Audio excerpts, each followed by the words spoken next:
Fala galerinha, professor Rafael Veloso falando e hoje nós vamos falar da indústria da ureia, né? A ureia é esse composto que está aqui ao lado, ó. Já tinha colocado uma setinha aqui antes para indicar ele. Ele nada mais é do que um carbono, dupla oxigênio e aqui umas aminazinhas, uns NHs aí, tá? Esse composto é importantíssimo para a gente, para a produção, por exemplo, de fertilizantes e de explosivos, tá? Principalmente para a fertilização do solo, certo? E aí a gente vai falar como que foi descoberta a ureia, né? Como que se produzia ela antigamente, como é que foi o avanço, né? O avanço da tecnologia da produção de ureia, quanto que o Brasil consome de ureia, como que ela é produzida atualmente e da parte econômica, né? Como a gente sempre faz um aparato geral aí do composto que a gente está estudando. Então a ureia ela foi descoberta em 1773 por Hilary Marin Hoelley. Não sei se a pronúncia está certa, provavelmente não está certa, mas está aqui o nome, quem quiser pesquisar como é que pronuncia, fica à vontade, tá? Tá aqui a foto do camarada. Esse camarada aqui foi quem descobriu a ureia. Só que nessa época aí não usava a ureia para muita coisa. Assim como tem alguns compostos que a gente descobre, né? Que a sociedade descobre hoje, você só vai conseguir saber para que serve, né? Descobrir os usos, avaliar as propriedades, alguns anos depois. E aí o seguinte, descobriu-se a ureia em 1773, então, e depois foi se descobrindo que ela era útil, por exemplo, para fazer a fertilização do solo, né? Solos pouco nitrogenados necessitavam de ureia. Por exemplo, aquela plantinha que está com a folha amarelada, provavelmente ela está precisando de nitrogênio, né? E a ureia pode ser uma fonte de nitrogênio para essa plantinha, tá? E aí o que acontece? Para poder produzir ureia, então, antigamente, eles obtinham através de urina, por exemplo, de vaca. Então, colocava lá um tipo de recipiente embaixo da vaca, na hora que ele urinava, pegava a urina da vaca, fazia um tratamento nessa urina para obter a ureia, né? A urina ela é secretada, a ureia ela é secretada através da urina também. Então você fazia um tratamento e obtinha. Naquela época acreditava-se que não dava para sintetizar a ureia, porque ela podia ser obtida através da urina da vaca, que era um composto vivo, né? Essa teoria era chamada de teoria da força vital, tá? E ela foi promulgada por um estudioso da época chamado Berzelius. O Berzelius, que é esse camarada aqui da foto, ele falava o seguinte, que se um composto saiu de um ser vivo, de um organismo vivo, nesse composto tinha, na sua constituição, um componente, né, chamado força vital, e que sem esse componente não era possível produzir aquele determinado composto, né? Então, qual que era a implicação disso? Que você não ia conseguir produzir em laboratório, a partir de coisas que não tinham vida, você não ia conseguir produzir ureia, por exemplo, porque a ureia ela tinha esse composto da força vital, que precisava de algo vivo para poder se produzir aquilo, né? E aí, alguns anos depois, um cientista chamado Frederick Woolley, ele fazendo suas anotações, né, e suas pesquisas, ele era discípulo do Berzelius, ele descobriu que não era bem assim, que era possível sim sintetizar compostos orgânicos a partir de compostos inorgânicos, a partir de... Você não precisava de ter um ser vivo, de ter essa questão da força vital para poder produzir um composto orgânico. E a partir disso, né, a partir do Frederick Woolley, é que a gente começou a estudar, né, a separar a química em orgânica e inorgânica. Que a gente descobriu que era possível trabalhar. E atualmente, mais de 90% dos compostos que a gente conhece são da parte da orgânica. Então, uma descoberta importantíssima aí. E como que o Woolley, esse camarada aqui, como é que ele produziu a amônia? Ele fez o seguinte, ele pegou cianato de amônio, tá? Que é um sal, que é esse cara aqui. Produziu ureia, aliás, né? Aí ele adicionou calor no cianato de amônio, né? Aqueceu aí, ó, cianato de amônio na panelinha, ó, o foguinho aqui, ó. E aí quando ele aqueceu, né, acabou aparecendo lá no meio aconteceu uma reação química e a ureia se formou no meio dessa reação, né? E a partir disso ele enviou cartas para a comunidade científica falando da descoberta dele, e aí todo mundo começou a estudar essas possibilidades, né? E depois veio o Kekulé com seus postulados, para falar do carbono. O pessoal começou a estudar as características dos compostos orgânicos mais a fundo, né? E sintetizar compostos orgânicos também. E aí depois que o Woolley descobriu esse processo, né, essa verdade, os cientistas começaram a pesquisar modos de produzir amônia, né? Nessa época já se sabia que era possível sintetizar ela, né? Então começou-se a pesquisar maneiras de sintetizar. E uma das maneiras era através da hidrólise ácida da cianamida de cálcio. Cianamida de cálcio é esse composto aqui, né? E aí você coloca água, porque é uma hidrólise, né? Hidrólise é a quebra da molécula de água com o CO2. Ao processar essa reação aqui, que ela foi trabalhada por praticamente 100 anos, né? 100 anos. Ao processar essa reação, você acaba produzindo aqui a nossa ureia. Tá? A nossa ureia. Só que, como vocês devem imaginar, esse processo ele não é o mais eficiente. Aí, com mais estudos, foram surgindo novos processos aí, tá? Então, nessa época não tinha tanta aplicação para ureia, né? Não tinha tanta demanda de ureia nessa época, mas se fosse necessário produzir, era por essa rota aqui que eles passavam, tá? Aqui tem uma foto da cianamida de cálcio, só para ilustrar para vocês. Era um granulado aí de cor escura, tá? E aqui nós temos a ureia. Então, atualmente, como que se faz para produzir ureia? Você coloca no reator amônia ou amoníaco, né? Pode ter esses dois nomes, amônia, e CO2, dióxido de carbono. Nesse processo, você vai acabar formando o composto que é chamado de carbamato de amônio. Esse cara aqui, ó, carbamato de amônio. Aí o carbamato de amônio, ele, se você colocar ele na temperatura correta e na pressão correta, ele vai virar ureia e água. E água. E aí tem alguns pormenores que eu vou explicar para vocês aí ao longo da aula, né? Então, primeiro você fabrica o carbamato de amônio, né? Tá aqui o carbamato de amônio.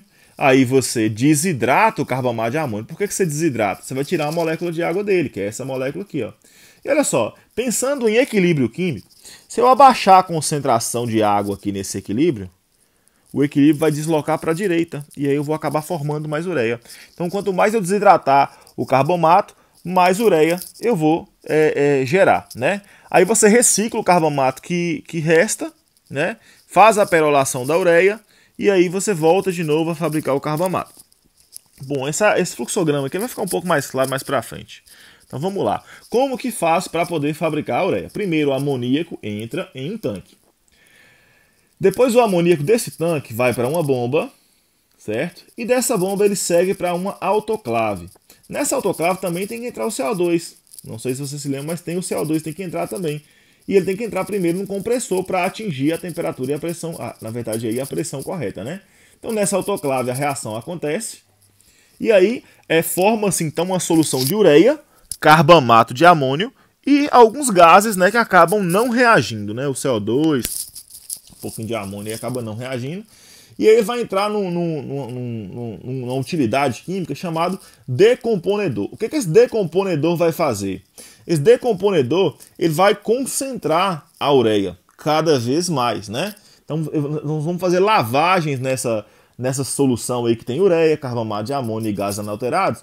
Nós vamos fazer lavagem nela com amônia e vão tentar tirar a água desse sistema. Então a gente coloca vapor para esquentar o sistema, né?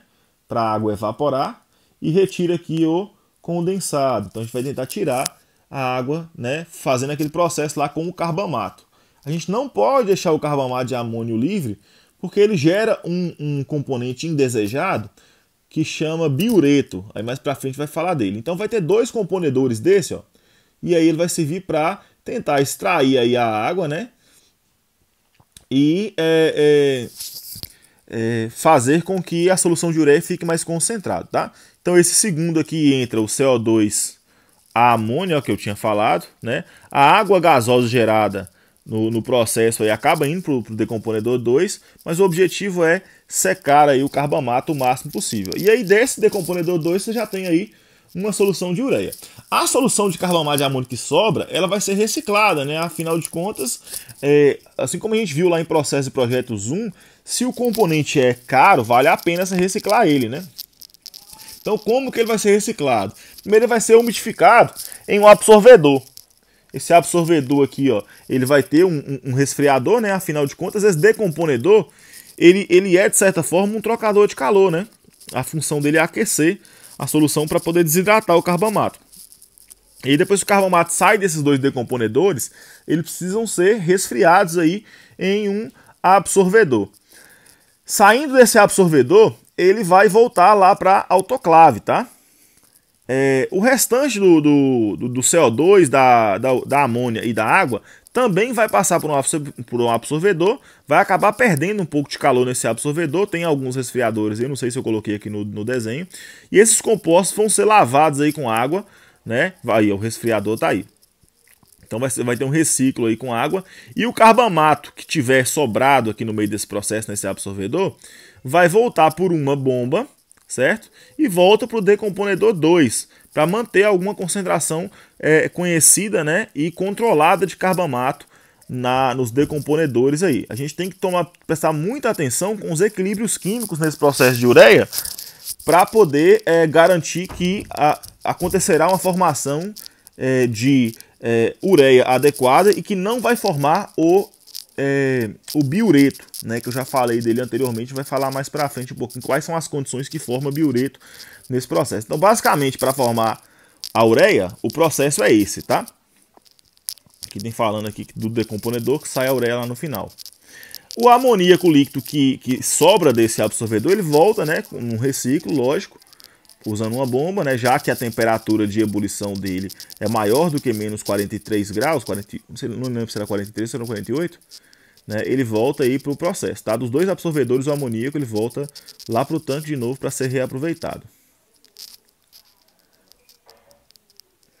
Aqui está mostrando, gente, o mesmo fluxograma, tá? Só que mais simplificado, aqui é a mesma coisa, tá? Se vocês quiserem dar uma olhada aí depois, podem ficar à vontade.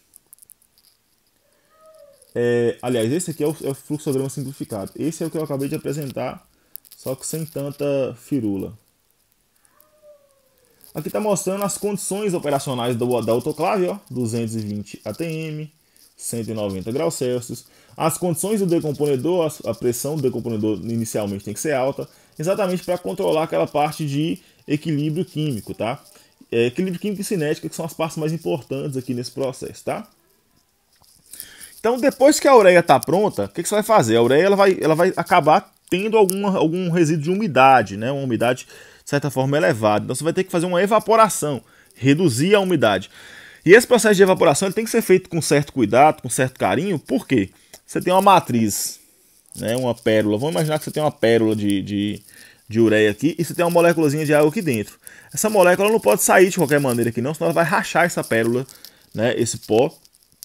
E aí vai acabar causando problemas. Depois você vai fazer a granulagem, vai fazer gerar grãos esféricos regulares. E aí você pode usar, por exemplo, moinhos para poder fazer isso, né? Fazer com que as moléculas, o pó de ureia gire. E aí você coloca alguns aditivos também para aglutinar essas moléculas. Depois você vai fazer a remoção dos finos, porque geralmente o cara, quando ele vai comprar ureia na sua mão, ele escolhe qual que é a granulometria que ele quer. Então você tem que separar, né? Eu quero granulometria, por exemplo, de 5 milímetros. Então você vai colocar esse grão que você gerou em uma peneira, né? Que vai passar o que for menor do que 5 milímetros. Você vai ter que colocar da maneira que seu cliente recomendou. E depois você vai fazer um recobrimento. O que é um recobrimento? São melhorias físicas para que aquela pérolazinha que você gerou lá, para que ela tenha resistência mecânica, para que ela não fique grudando uma molécula na outra, porque senão não vai servir para o que o seu cliente quer. Então você coloca alguns componentes ali para poder dar certas características para a sua ureia aí, tá? Aqui tá uma foto do rapaz aí, ó, com um potinho, e ele tá pegando a ureia aqui, ó, branquinha, que só para vocês terem uma noção, né, de um ambiente fabril aí, tá? Aqui dados do processo. Então, para produzir 1000 quilos, ou seja, 1 tonelada de ureia granulado, o que você precisa? Você precisa de amônia líquido, você vai gastar 590 quilos, CO2 gasoso 760. A conversão do carbonato em ureia é de 40% a 60%, então é uma conversão relativamente baixa, né? Só que aí a gente tem que fazer aquele equilíbrio de conversão e rendimento. Lembra lá de processos 1, da última aula que a gente teve? A eletricidade, para produzir essa 1 tonelada, você vai gastar 182 kWh, né? Aí já dá para você calcular quanto vai vir a conta de luz da sua indústria. Vapor de água, 2.000 toneladas. E água de refrigeração, você vai gastar 83 metros cúbicos. Então perceba que gasta muita água, gasta água demais esses processos todos, né? Por isso que a indústria consome tanto. E quais são os gargalos do processo? Primeiramente, aproveitamento da energia térmica. Então aquele decomponedor lá ele aquece demais, então tem que aproveitar aquela energia térmica lá de alguma maneira, tá? Disponibilidade de gás natural e preço no mercado para poder queimar esse gás natural e aproveitar aí no seu processo. E aqui está aquele ponto que eu falei com vocês mais cedo, que é a formação do biureto. Beleza? O biureto é esse componente aqui, ó, e ele fica no equilíbrio químico com a ureia. Olha só, a ureia aqui, e aí ele fica formando biureto e amônia. Então, na hora que forma o biureto, a gente tem que evitar ele porque ele é tóxico para as plantas e a utilidade principal da ureia é em fertilização de plantas, aplicação de ureia, tá? Então você não pode deixar no meio do processo essa ureia ficar entre 90 e 150 graus Celsius e em baixas concentrações de amônia. Por isso que eu disse que tem que lavar com amônia. E por que a amônia tem que ficar em alta concentração? Porque olha só, olha o equilíbrio químico aqui, ó. Na hora que você aumenta a concentração do NH3, que é a amônia, o equilíbrio tende para esquerda. E tendendo para a esquerda, você não vai ter a formação do biureto, você fica com a formação do biureto baixa, tá? Isso aqui é uma análise que é feita para verificar a concentração de biureto, né? Via espectrofotometria, em soluções amoniacais. Então você coloca uma solução de biureto em presença de cobre 2+, ela vai ficar numa tonalidade aí de um azul escuro. Então dá para você fazer uma análise para você saber quanto de biureto que tem usando essa técnica aí, tá? Características e curiosidades da ureia. Então, o composto nitrogenado não proteico, tá? É o primeiro composto orgânico sintetizado. Ele é tóxico para os animais, então o animal não pode comer, tá? E ele também é produzido pelo nosso fígado. Mais pra frente vou ter uma fotozinha do fígado. Aqui são as propriedades, tá? Ela tem uma amiga ligada a um radical acila. A 25 graus Celsius ela se encontra em estado sólido. O ponto de fusão é 133. Ela é incolor ou branco, tá? Ela é bastante solúvel em água, né? Também aquele monte de amônia lá vai fazer ligação de hidrogênio. E em etanol ela é bem solúvel, mas não é muito não, é 100 gramas a cada litro, tá? Ela é insolúvel em componentes mais apolares, ou seja, clorofórmio e éter. Tem uma densidade relativamente elevada, né, comparada com a da água, 1.330 kg por metro cúbico. Massa molar de 60 e o cheiro dela é ligeiramente amoniacal. E por que é ligeiramente amoníaco? Porque ela vai ter um pouco de amônia na constituição dela, tá? Esse aqui é o pKa, né? Que é uma medida ácida da ureia aí, tá? Então aqui tá falando a proporção, ó, na ureia industrial, dos compostos. O que tem numa ureia industrial se você for comprar? Não vai ter só a ureia, né? Você vai ter a maior parte dela de ureia mesmo, né? Do composto nitrogenado, mas você vai ter uma concentração baixa de biureto, acaba tendo, né? Por mais que a gente evite. Você vai ter um pouquinho de água e aí você vai ter um pouquinho de amônio livre. Esse amônio é o que causa o cheiro, né? Aí você tem cinza também, ferro e chumbo. As aplicações. No corpo humano, a ureia tem uma função de regular a quantidade de água no corpo, né? Ela regula a quantidade de água através de um equilíbrio químico, tá? Mantendo aí o equilíbrio osmótico, né? Mantendo você bem hidratado, tá? Além dessa questão de regular a quantidade de água no corpo, ela é usada também na hidratação de pele. Então, volta e meia você vai ver um creme para hidratação de pele que vai estar falando lá que tem ureia, tá? E aí no organismo, né, ele passa pelo fígado, aí passa aqui e acaba saindo aí na urina no final das contas, né? Ela também tem ação antimicrobiana, mata as bactérias, e anti-inflamatório. Então é um composto assim com um gama de aplicações muito bom. Para fertilizar o solo lá, ó, com alto nitrogênio, então se a plantinha tá desse jeito aqui, ela tá saudável, né? Se a folha dela tá assim, é porque provavelmente ela tá com carência de nitrogênio. E aí você precisa usar ureia, né? Fertilizante à base de ureia lá, ó lá, ureia fertilizante, tá? Que mais? Aqui está mostrando, galera, ó, a demanda, como é que aumentou a demanda de ureia ao longo dos anos. Ó. Em 1990, 35%, né, de todos os fertilizantes, 35% era ureia. Em 95 passou a ser 44%, em 2004 passou a ser 51%. Eu não tenho algo mais recente, tá? Aqui o mapa de fertilidade do solo brasileiro, a gente percebe que não é tão fértil o solo brasileiro não, ó.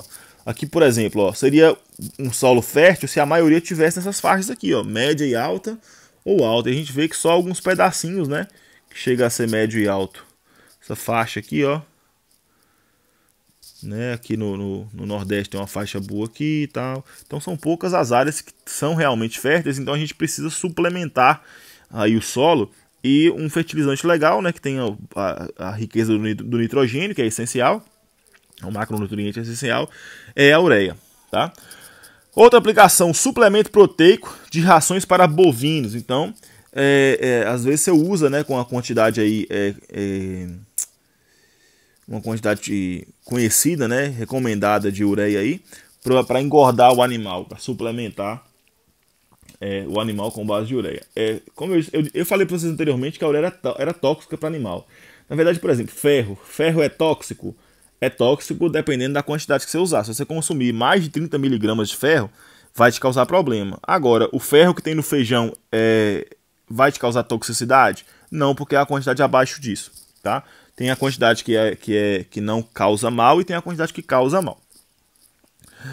Produção de plásticos. Então dá para você produzir plástico usando ureia. Ó. Se você misturar ureia e formol, você vai produzir um polímero, né, um plástico que ele é quebradiço. E aí se você adicionar celulose a esse polímero, aí já fica um objeto translúcido, né? Esse polímero ele é usado, por exemplo, em vernizes, para fazer fórmica, para fazer cola de madeira, né? Tem vários usos aí. Aqui está uma foto deste polímero aí formando aí estrelinhas aí para brincadeiras, tá? Outras aplicações. Ele é um agente contra o encolhimento de tecidos. Às vezes a empresa não coloca a ureia quando está trabalhando no tecido. E aí você compra aquela camisa, né, coloca, tá bonita, lava uma vez, o tecido encolhe, você fica todo torto, tem que jogar a camisa fora, né? Complicado. Então, ó, para produção também de resinas de troca iônica, para o abrandamento de água, tá? Para fabricação de pigmentos, de ácido sulfâmico e do sulfamato de amônio, né? O sulfamato de amônio aí é um sal, tá? Aqui tem uma foto do ácido sulfâmico, né, a fórmula estrutural dele. Aqui tem uma resina de troca iônica e aqui o sulfamato de amônio. Para móveis, né, para fabricação da fórmica é necessária a ureia, por aquela questão de formar um plástico, uma cola. E também é usada para explosivos, que vai ser a nossa próxima aula sobre a fabricação de explosivos e a aplicação deles na sociedade civil. Também para resinas, né, eu já até tinha falado, né, resinas e colas. Aqui tem um pote, né, de uma resina à base de ureia. Creme dental também vai usar, alguns deles vão usar ureia. E o hidratante, que eu já tinha até falado, né, aqui ó, isoureia, né, esse aqui o da La Roche usa ureia. Esse outro aqui ó, também ó, com papaya e ureia também, tá vendo? Esse aqui também é ureia, então para hidratar, a ureia tem essa ação. Produção nacional de ureia. Esse gráfico mostra uma perspectiva que a Petrobras tinha em 2008 da produção de ureia, né, pautada nos anos anteriores. Então, uma demanda aí de cerca de 4.655 toneladas aí para 2020, né? Não consegui uma mais atual. Preço da ureia, né? Aqui está em torno, né, de 200 dólares a tonelada. Deu uma subida aqui em 2009, mais ou menos. Deu uma subida. Só que ele deve estar variando nessa faixa aqui atualmente, ó, de 200 a 500 dólares a tonelada, né? Hoje, eu olhei isso. Esse hoje aqui, na verdade, é de 2018. 185 dólares. Na verdade, diminuir um pouco mais. Quais são os países, né, que mais exportam ureia? Então, aqui tem a faixa grande aqui de outros, né? Junta aqueles paizinhos tudo junto ali, o pequenininho, e dá uma faixa grande. Mas quem mais produz é a... Aí aqui eu tô entre a China e a Rússia. Eu acho que essa cor aqui vai ser a cor da Rússia. né? Onde é que a gente está aqui? A gente vai estar em outros. Então a gente não exporta muita ureia, não. A gente faz é comprar ureia para poder nitrogenar o nosso solo, né?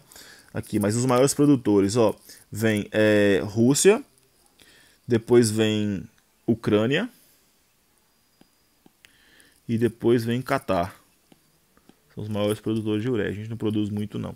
E para importar, né? Quando a gente tem que comprar ureia, ó, aí o Brasil já aparece aqui, ó. O Brasil compra 5% de toda a ureia produzida no mundo, tá? Outros importadores importantíssimos, né? O México. México não, a Índia, na verdade. A Índia aqui, ó. E os Estados Unidos. E o outros aqui também tem uma faixa grande. Quais são os tipos de cultura que mais se usa ureia? Em primeiro lugar, nós temos o milho. A cultura que mais usa ureia. Depois vem o café. E por último vem a cana-de-açúcar. São as 3 culturas que mais usam, né? Cerca de 71% aí do consumo de ureia total são dessas culturas, tá? E quais são as principais empresas que fabricam a ureia, né? Tem a Vale Fertilizante, a Fosfértil, a Petrobras Pfaffen, que aí tem algumas unidades aqui também, ó. Mostrando, tá? Se alguém quiser tentar um processo seletivo aí. Uma coisa importante, pessoal, para vocês que estão formando agora, vocês vão tentar processo seletivo, vocês têm que conhecer o processo da empresa, como que se produz, né? Vocês vão com mais segurança, se tiver alguma pergunta específica, vocês vão saber responder. Então, por exemplo, se for tentar um processo seletivo para uma empresa que fabrica ureia, né, ver esse vídeo novamente ia fazer muito bem para sua entrevista, tá? Fica a dica aí. E a gente vai ficar por aqui, tá? Então estudem esse vídeo que eu estou mandando para vocês. Eu vou mandar um exercício também, uma atividade, beleza? E aí fiquem com Deus.